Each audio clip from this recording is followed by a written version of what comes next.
GQ magazine has revealed former Defense Secretary Donald Rumsfeld repeatedly gave President Bush top-secret briefings adorned with biblical quotes during the early days of the invasion of Iraq. One briefing paper showed an image of a U.S. soldier in Baghdad below the biblical quote, "Commit to the Lord whatever you do, and your plans will succeed." Another briefing paper included a photograph of a U.S. tank next to the quote, "Therefore, put on the full armor of God, so that when the day of evil comes, you may be able to stand your ground, and after you've done everything, to stand." A third briefing paper showed U.S. tanks entering an Iraqi city alongside the quote, "Open the gates that the righteous nation may enter, the nation that keeps faith." Some Pentagon officials were concerned if publicly disclosed, the briefings could be interpreted as a suggestion the Iraq war was a battle against Islam. One Pentagon official warned the fallout, quote, would be as bad as Abu Ghraib. Well, GQ magazine correspondent Robert Draper joins me now from Washington, D.C. His article is called "And He Shall Be Judged," appears in the June issue of GQ. Robert Draper is also the author of the book Dead Certain: The Presidency of George W. Bush. Welcome to Democracy Now!, Robert. Talk about these biblical quotes on top of these top-secret briefing papers that Rumsfeld gave to Bush.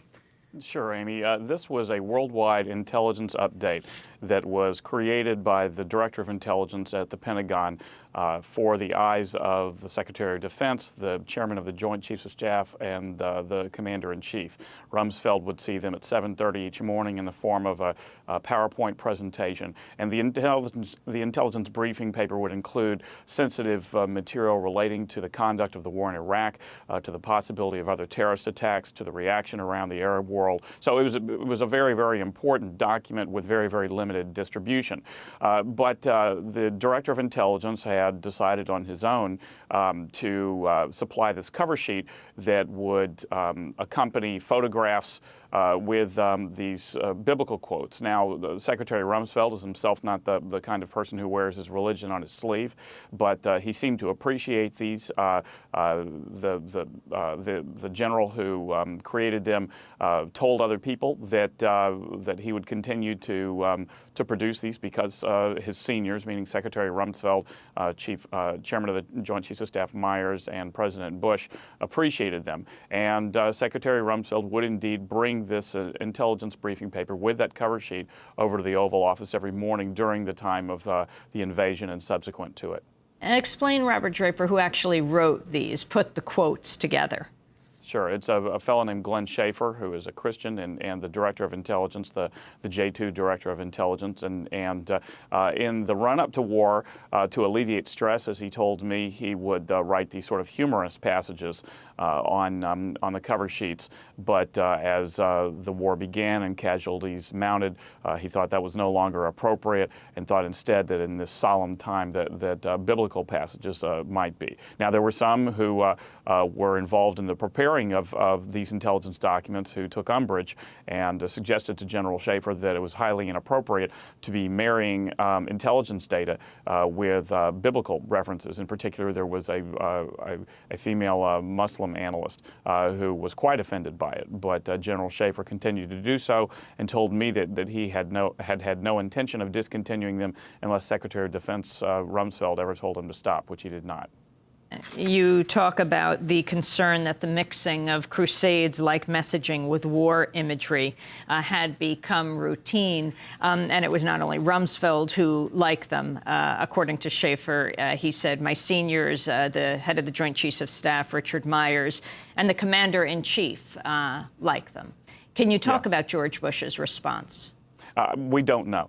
General Schaefer could only deduce that it's because he wasn't in the room in the Oval Office when Secretary Rumsfeld would come over there to give the intelligence briefing. And of course, it's a matter of ongoing inquiry in a very broad sense of what the president knew about a variety of things, what kind of information he digested when it was given to him, how he processed these things. So we don't know. However, it's true that President Bush, unlike Secretary Rumsfeld, is an openly religious man, a man given to quoting Scripture, and one would think that if Secretary Rumsfeld himself was not openly religious, would not have had these biblical passages resonate, that he might deduce that that his superior, the commander-in-chief, would. You talk about turf wars, and you talk about Donald Rumsfeld having to take total control. For example, when Condoleezza Rice appointed Robert Blackwell to the Iraq Stabilization Group in 2003 to oversee Iraq's reconstruction efforts, basically Donald Rumsfeld hit the roof or did not want state to trump Pentagon. Yeah, he didn't. Yeah, basically, Secretary Rumsfeld was very protective of what he believed to be a Department of Defense turf, and the creation of new agencies or the establishment of new personnel or committees to help oversee the conduct of the war, he thought was an impingement of his turf. And he would sometimes fight it directly, but more often what he would do is simply not staff, or at least bring senior staff to some of these meetings in sort of an effort to, as one administration official put it to me, throw sand in the gears. Hurricane Katrina, Robert Draper, a very damning segment of your article about Donald Rumsfeld and President Bush. What happened in those days leading up to and right after Hurricane Katrina? Yeah, this is sort of a little known fact that Secretary Rumsfeld played an obstructive force in the response to Hurricane Katrina. In the days following landfall, there was great concern that lawlessness was prevailing over New Orleans. To some degree, that was a perception that was unfounded, or at least it was hyperbolized by the media. Nonetheless, the perception was important because it prevented relief workers and bus drivers from coming into a city that they believed was in a state of anarchy. So President Bush and the people around him wanted very much for there to be control, a show of control in the city. And there were already 50,000 National Guard members being dispersed throughout the area, but they weren't where they needed to be, and in any event were overtaxed. So the belief was held by many that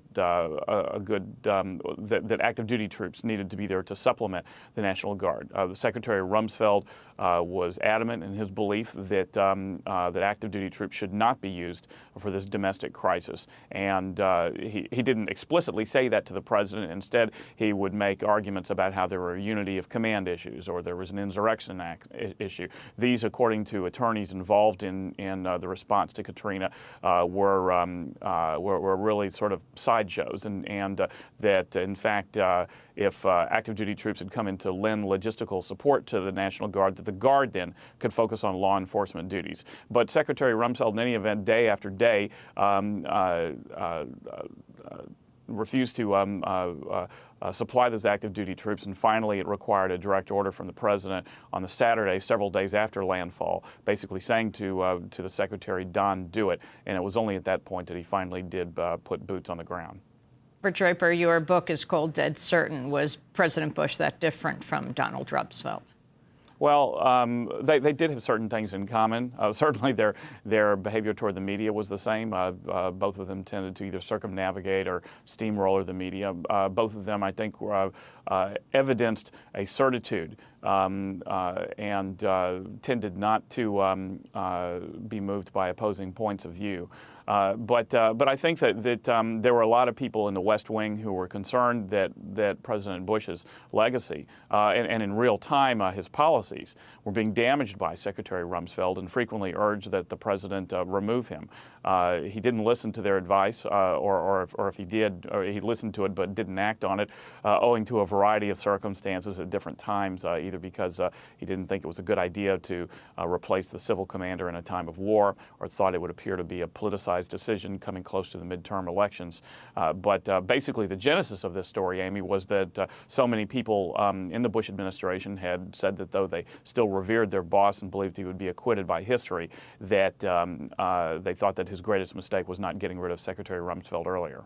Robert Draper, I want to thank you for being with us, correspondent for GQ magazine. His piece is called "And He Shall Be Judged." Again, on the morning of Thursday, April 10th, 2003, is where the article begins, and it begins with a quote on a top-secret document that says, well, it comes from the Bible, from the book of Psalms, "Behold, the eye of the Lord is on those who fear him, to deliver their soul from death." This is Democracy Now!, democracynow.org, The War and Peace Report. When we come back, Jeremy Scahill on the little-known military squads in Guantanamo that continue to operate and brutalize prisoners. Stay with us.